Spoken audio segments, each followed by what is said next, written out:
Hey guys, there's a super event coming up on April the 11th.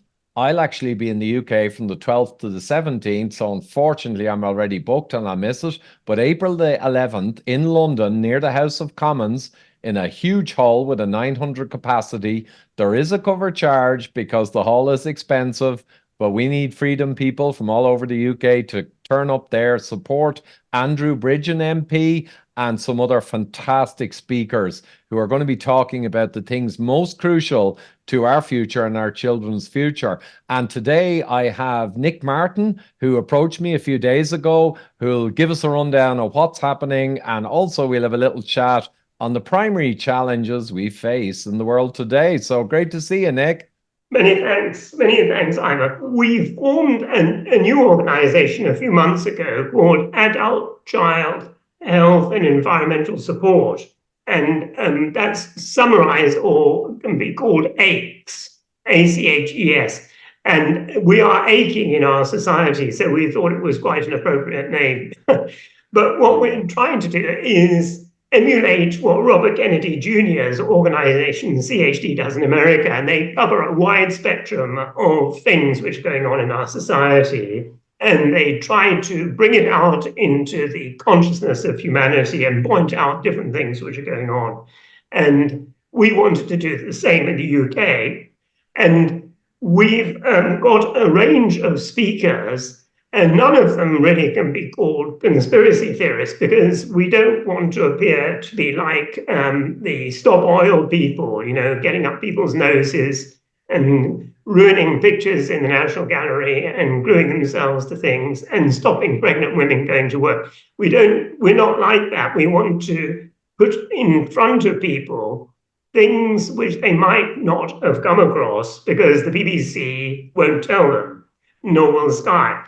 And we have a very, very honorable man called Mark Sharman, who used to run Sky News, and later in his career, before he retired, he was responsible for ITV News and Sport. And so he's been in the center of national media for many, many years. I think his career is something like 55 years. It's a long career in the media. And he retired and came out and got very upset with his former colleagues because during the famous lockdown period, they weren't reporting all sides of the story. They were just taking the government line. And so he made a film called Safe and Effective: A Second Opinion. And we are showing his latest film, or what he's got ready of it, because he's in the process of making it at the moment. And it's called The New World Order, A Fool's Paradise, A Fool's Paradise. And he's going to show what he's got ready in that film and talk about it in the event. And that will be the opening of the event. Then we have, because I'm sure you know the World Economic Forum, and they are interconnected with the United Nations, of course. And there was a remarkable American lady called Rosa Corey, who unfortunately recently died, and she blew it open what the United Nations is trying to do, their agendas. I mean, they come up with flowery language like sustainability and goodness knows what, and it all sounds marvelous. But it reminds me, I don't know either whether you know that the great British government many years ago released anthrax spores on the people on the London Underground. And then they did it the following year as well. Now, if the people in the London Underground, it was on the Northern Line, if the people had been told that the British government through Porton Down are going to release anthrax spores, then they wouldn't have gone on the Underground. And that would have that would be the end of that. And this is what we're trying to do. We're trying to explain to the audience the reality of what's behind these things, and then the people won't go along with it. They'll be aware of it in truth. And our feeling is that, Prince Andrew, he's no longer going around London doing this, that, and the other, because people know that he was connected with two of the worst paedophiles in not British history, in world history, I guess, Epstein and Maxwell. And that's the end of him as far as a public member of the royal family going around doing public duties, because the public are aware. So if we can make people aware of these things through our event, like what is ULEZ, what are the cameras, what is CBDC, what is net zero, and all these agendas, what they have common, and how are they going to be facilitated. And we have Scott McCulloch, who is a Texas attorney, very, very successful, intelligent attorney, who represented CHD, Robert Kennedy's organization, against the American government, and he won the case. So it is possible for us to use the levers that we've got appropriately and change the direction of society. And really, we want to make people aware of all these things that can be done to push back against these incredible things that they want to put on humanity. I mean, this whole transhumanist agenda, I don't know whether you go into that very much, but the idea that they want to change humanity from what we are now. And what right have they got to do that? And it reminds me of Einstein's quote, it's not the people who do bad things you have to worry about, it's the people who stand and do nothing. And the doing something is just awareness, because if everybody is aware, just like Prince Andrew, we're aware of him now and what he did with Maxwell and Epstein, that's the end. And if we can bring that awareness, it will all change. And that's really what we want to do. Excellent, excellent, Nick. And that's absolutely it. And for these evil people, and I think some people like to see it biblically, and I just see it as, for all of human history, sociopathic type personalities have conspired to move up through the chain of command. Then you've had totalitarian systems. Everyone had a terrible, terrible life. And then there was a revolution, they were overturned, and you had egalitarian type people in charge, and you had a golden period of sorts. And then with the softness of good times, the sociopaths managed to move up again with a new narrative or a new bedtime story to fool the people. Like in COVID, it was about saving granny, or it's about inclusion. Always nonsense, but that's the way the world works. And awareness, two things for me. One, awareness is the only big tool we have, because the politicians and puppeticians and all the bought media, we're not going to get them to break this story. So it needs to be grassroots. And the other thing is to live the change, live what they do not want, use cash, buy local food, vote against anyone who has a smell of World Economic Forum or UN or EU of them, and just live the change. And that's exactly it. And this event sounds fantastic, because you mentioned a whole series of the key problems we have with these globalist nut bars. But just for the audience, ULEZ, ULEZ is ultra low emission zone. And that's the whole push in London for many years, where they're trying to bring in enormous fines and costly charges to drive in the city, unless you have an electric nonsense car. But that's the one people might not be aware of, because it's a UK centric. But that's all part of like what we're seeing in Oxford, 15-minute cities being trialed. And it's all to move us into a kind of a battery hen ant farm style existence, where the big boys in the WEF and the UN will rule over the ant farm, and they'll still have jets, they'll still have diesel cars, they'll still have caviar and champagne and the best meats and the filet mignons. Of course they'll have it. But the little ant people, we got to take it all away from you to save the planet. Am I roughly right? Yes, absolutely. And I think you put it up very, very well. But they can only get away with this audacity by dressing it up in a load of garments that people can't see through. But once you take the garments away, the whole thing will come crashing down. So I think what you're doing and what we have to do with this event is to get the reality over. I mean, they do say these marvelous words, I don't know whether you know the Club of Rome had two authors in Limits to Growth.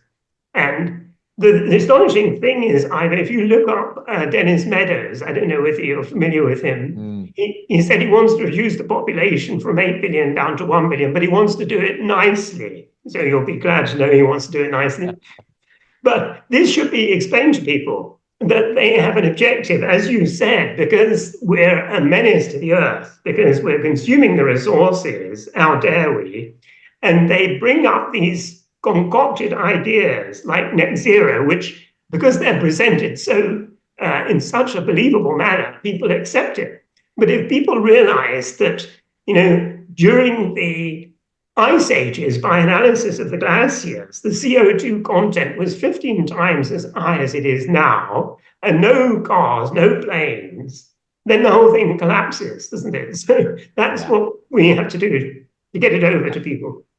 Absolutely. And I think you mentioned off air earlier, I mean, the new movie, Climate the Movie, which I Oh, put on my yes, YouTube. And yes. interestingly, LinkedIn and YouTube now, part of the pushback you mentioned and the Yes. hope for the future is awareness and pushback and legal cases in America where the government was proven to collude with big tech to Mm, bypass the First Amendment because the government is not allowed to censor. mm, But private industry kind of is. So the mm, government workaround was pressure private industry to do the censorship on your behalf, which is mm, illegal. But now we're seeing YouTube is being more careful about taking down videos mm, because the system is being used successfully by good people like yourself and the people rising and good lawyers, like you mentioned. The system is being used appropriately to mm, stop this law breaking. But Climate the movie, I might drop another link below as well as to the event, obviously on the 11th, is a fantastic, highly entertaining, so watchable movie, which mm, covers what you mentioned and myriad other almost self-evident proofs that what mm, Rockefeller Foundation and the Brothers Fund started in the 50s, they identified climate disaster as a perfect opportunity to get global government before any scientist was in the room. And mm, then 70 years of funding has a consensus that it's mm. real problem. But Absolutely, yes. 70 years of funding the science and immediately removing any funding and vilifying someone who questions, and you go through an evolutionary process for 70 years and no journals will take an alternative view on climate, yes, you end up with 90% of scientists agreeing. Mm, That's yeah. obvious. Absolutely, you're absolutely right. I think it was Christopher Mountain who said that the vice chancellor, I think I'm correct in this, I'm not quite sure, the vice chancellor of the University of East Anglia that produced a lot of this information for the UN IPCC, that pushed this climate change, called his professors together to say, unless we accept this narrative, there are going to be redundancies because the government will cut off our grants. And then I'm sure, I think that's what Christopher Monkton said. And if he said that, you can be sympathetic to these people because how are they going to pay their mortgages? How are they going to look after Yeah. their families? But in the end, it's everybody has their limit, don't they, where they can accept so much untruth. And then the last straw breaks the camel's back. And then they say, I'm not having any more of this. You can take away my house, you can do this and the other, but I'm not going to have a vaccine, even if you mandate it. You have to kill me first. And people have that inside them eventually, don't they? Absolutely, the line in the sand, and they depend on most people, even if they make notional lines in the sand, they'll roll over and you can just boil the frog, nudge Mm, them forward, like Jordan Peterson said. Every mm, time they impose on your freedom more, even if you don't like it, when you go along with it, you are actually actively giving them permission to go further. And it was a mm, great way of thinking about it. Don't think of it as you're making a compromise to make your life easier.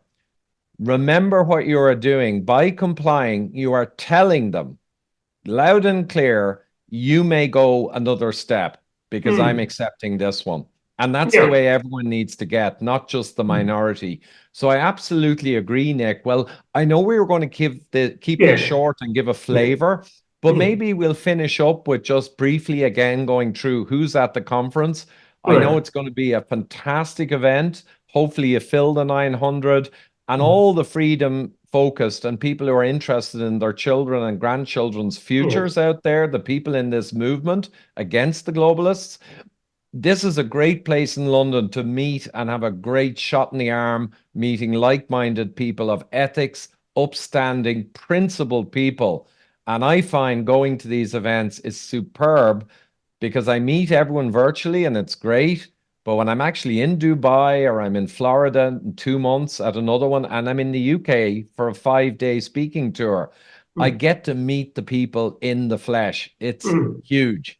Mm. Absolutely, yes. I absolutely agree with you, Ivor. The speakers, just to recap on the speakers, of course, we've got Andrew Bridgen, MP, there's Sandy Adams talking about the United Nations, Scott McCulloch, the Texas lawyer that won the case against the American government, Jim Ferguson, the well-known farmer who's been talking a lot about the farming industry, and we've got Mark Sharman, who used to run Sky and ITV News, and he is talking about his new film, The New World Order, on A Fool's Paradise. And I hope that as many people can come.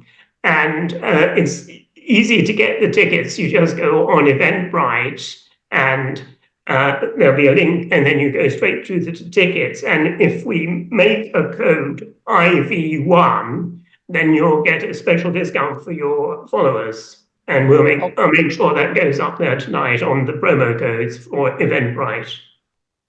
Super, Nick. Well, it Great. sounds fantastic. And again, unfortunately, I was already booked from 12th to 17th in the UK. Yes. I got a lot going on at home, and it's not practical to change, sadly. But no worries, I get the next one. So if you do a Yes. discount, that's super. I don't get anything, by the way, guys. It's just a discount for the listeners.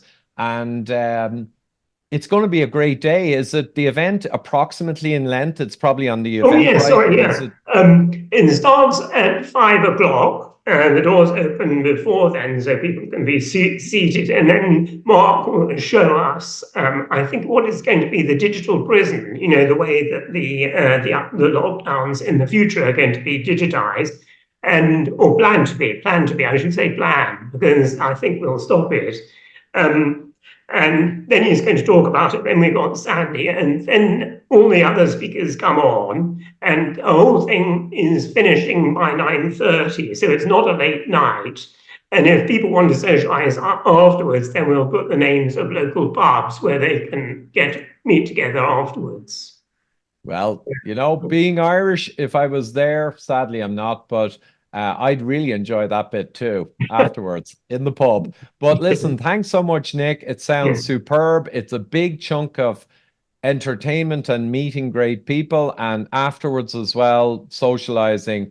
Excellent. And of course, just to reiterate to people, the hall is very expensive. I know we talked about that earlier, Nick, and really these things just need to cover their costs in Yeah. fairness. But that discount IV1, whatever you can work out, Mm. all the better. So thanks so much, Nick. Many thanks, Ivor. Much appreciated.